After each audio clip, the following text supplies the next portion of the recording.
Hi. Hi, So what is your name Brinda Pujari. and where do you live? Bombay, India. So what is it like being vegan in Bombay? It's easy. I don't face a lot of problem when I go out to eat. If I tell them, they make if I have to eat outside, then they make food the way I want them to. At home also it's quite easy because my parents are also they are stumbling around veganism, so it's fine. Because I cook a lot and I like experimenting and stuff. What's difficult about veganism is trying to explain to other people why you're vegan and trying to get them to go vegan because it's not a personal choice, and it's for the animals, it's for the environment. So you can't go vegan and then just it's not a personal change that you have to go through, right? You have to talk about it, you have to spread awareness, you have to make other people go through that. It's not your own journey. It's something that it's not about you. It's about the animals. It's about the environment. So. Do you think that if you're vegan you have to be an activist as well? Yeah, you have to be an activist if you're vegan. Otherwise, you're just doing it for yourself. Veganism is not about you and me. It's a social justice issue. It's about the fundamental right that every animal should be free, deserves freedom, deserves happiness, shouldn't be labeled, exploited, branded in any way. So veganism was and will always be about the animals. It's just going vegan is just one step that you take towards ensuring that others do not have to suffer for the choices that you make. You mentioned this, it's a social justice issue. So some people might say, well, there's lots of social justice issues. Yeah. So why is veganism more important than, No, veganism is not more important than I wouldn't say that any social justice issue is more important than the other, because that would be a dichotomy fallacy. And every social justice issue is important. Speciesism is discrimination on the basis of species, and the same way, like colourism is a discrimination based on skin color. I have been discriminated based on my skin color. So when I've recognized one form of oppression, I recognize the rest also. Sexism is based on sex, and casteism, regionalism, nationalism, all sorts of discrimination have to be eliminated. So speciesism is not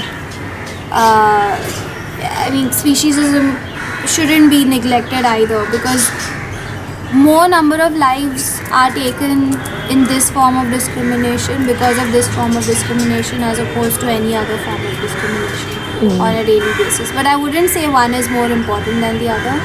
Every social justice issue is important and has to be stood up for. how do we stand up for all of the social justice issues? Be intersectional. Whenever there's any sort of discrimination or anything, you just stand up for that. Refuse to participate in it. Voice out against it. Unless and until you raise a voice against it, nobody will know that that's wrong.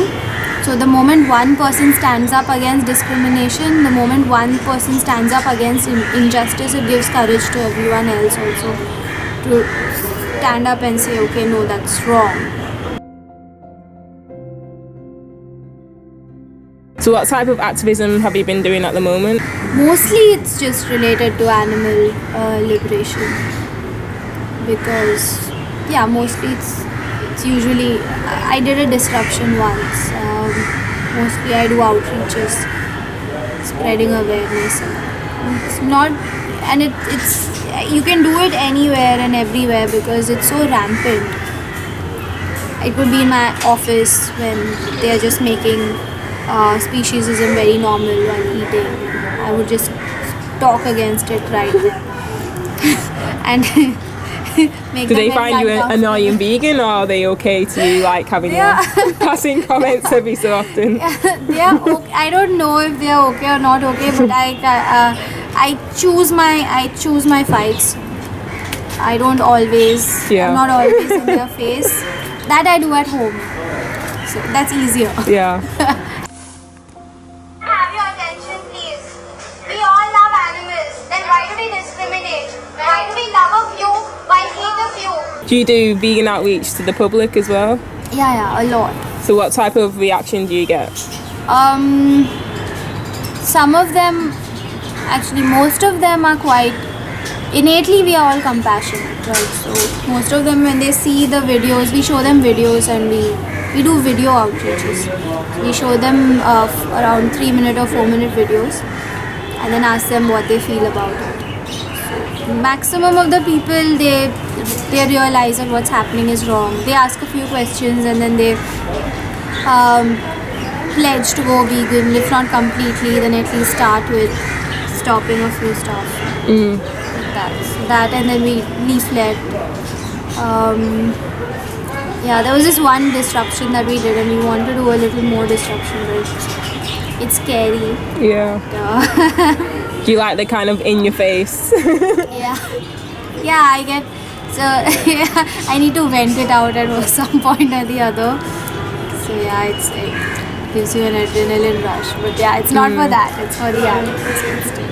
Why do we pet with some while kill the others? Why do we consider some of them as food animals while some of them as pet animals? Are you copying the DX? The DXC, yeah, so it started with DXC because when I first turned vegan, I wanted to tell people about it, and I started looking it up online, and that's when I found a DXC video, and I saw what they do, how they enter restaurants and speak out and everything, and I liked that, but I didn't have people to do it with. Then once or twice we just protested outside KFC and McDonald's, and recently we went inside KFC, and it was just a 1-minute thing, and we walked out. That video went viral on Really? Facebook. Oh wow. So it got around 30,000 shares or 30,000 views or something like that. So what we accomplished there was we made people think, not many people, so whether it's carnists or vegans or vegetarians, we made them think. We made them talk about it, otherwise it's just something that's considered normal. So if you look at it that way, then it did many of, if not many, say at least out of 10, even if one person starts looking up what we are talking about, because we made the connection between pet animals and food animals. So even if one person goes and looks up about it or starts thinking about it, we've still achieved something. So that was one. But I like talking to people also, so I like doing the outreach also, one-on-one and everything, where we show them videos. Recently we did one on Valentine's Day. We went and asked couples what they thought about love, and we recorded their views on love. We asked them if everyone deserves it, and they said yes, everyone deserves it. Then we showed them a 1-minute video on the dairy industry and a 1-minute video on Meet Your Meat. And then I asked them, do these people deserve love too? And they said, oh, we didn't think about that. Wow. Yeah, that's something different. Yeah, definitely. That sounds cool. So we've done that. So I want to compile the videos. The animals on your plate right now once had a life just like you. They had a family just like you. So you mentioned that you suffered from colourists. Yeah, colourism is rampant here because everyone prefers fair skinned girls especially. So ever since I was a child, I used to be discriminated against because I'm darker, and most of my extended family is fair. They are fair skinned. हाँ रहने दो, बैठने दो, अकेला है ना. So So yeah, I suffered. I mean, I was put through that discrimination. I started losing my self-esteem. Obviously, as a child, people didn't. There were girls in my class who didn't want to sit next to me because I was dark skinned. Yeah, and the teachers used to make pass lewd comments, and that was considered normal. And when you're in a society that's putting you through all of that, you start thinking that that's normal. You grow up thinking that all that is normal, and what you're being put through is something that you deserve. Later, as I grew up, I didn't start realizing. I think a few of my friends made me realize that what I'm being put through is not really normal, it's just oppression. So that's when I stopped caring about what other people thought about my skin, stopped applying fairness products on myself to turn fair, accepted myself for the way I am. And so when you've seen or when you've been a part of one form of discrimination, you start associating and you start relating to other forms of discrimination too. So you don't want others to go through that discrimination either. So I think I started standing up for other forms of discrimination because I know what it's like to be discriminated against. Yeah. They wanted to live just like you. And they all did not want to die for 2 minutes of pleasure on your tongue. You do anything to challenge that idea of it? To challenge it, not really. I speak up against it whenever it's brought up in conversations, and I try to tell people to stop using all those fairness products and stop contributing to industries that are completely based on this discrimination. So I try doing that. I have not done a lot related to this, but yeah, whenever I do get a chance to speak out, I do speak out against this one because it's not right. And I do have a lot of friends who are still subject to this discrimination. So I stand up for them, try telling them that this is wrong. Why did you become vegan? The animals actually. So I was a non-vegetarian first, and I had a dog whom I was very close to. She was like my child, and I never used to like anyone tying her up or binding her and locking her in a room or anything. And one day I was sitting with her next to me, and I had my food on my lap, and I had a piece of meat on it. And suddenly it struck me that I remembered how hens and other animals are kept in cages, in tiny cages. And I realized that if I didn't like my dog being tied, if I didn't like her being chained and enslaved, then why should I contribute to enslaving another animal just because they belong to another species?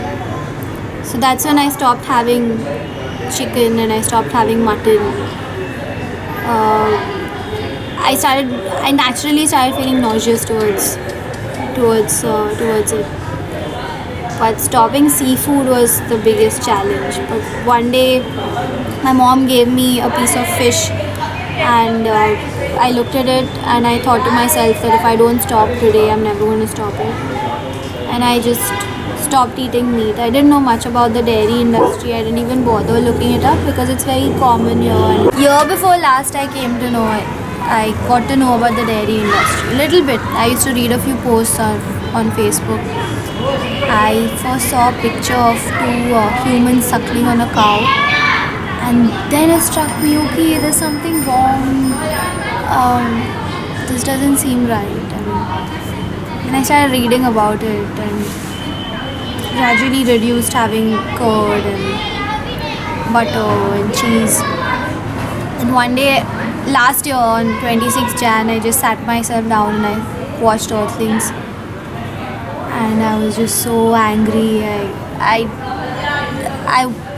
was angry with myself, and I was angry with everyone else for not telling me the truth about the animal agriculture industry. And then the next day I just turned vegan and I just turned an activist immediately. So that's one reason that I went vegan. After I started reading more about veganism, I started realizing the impact of the animal agriculture industry on the environment. And I used to think I was an environmentalist, but then you realize that you're not really an environmentalist unless and until you stop contributing to the animal agriculture industry, because 51% of the greenhouse gases that are man-made activities is from the animal agriculture industry. So that's a lot. Even the amount of water pollution and air pollution and methane and oh my goodness, it just goes on and on and on. Deforestation. Then I got to know about species extinction because of the animal agriculture industry, and how it's contributing to world hunger because the grains that could be fed to the citizens of the country are just being exported to be fed to animals that are being raised for slaughter. So yeah, it's a lot. That's a lot of damage that one industry is doing, and contributing to that industry is contributing to all of this. So I just realized that the decision that I've made is the right decision.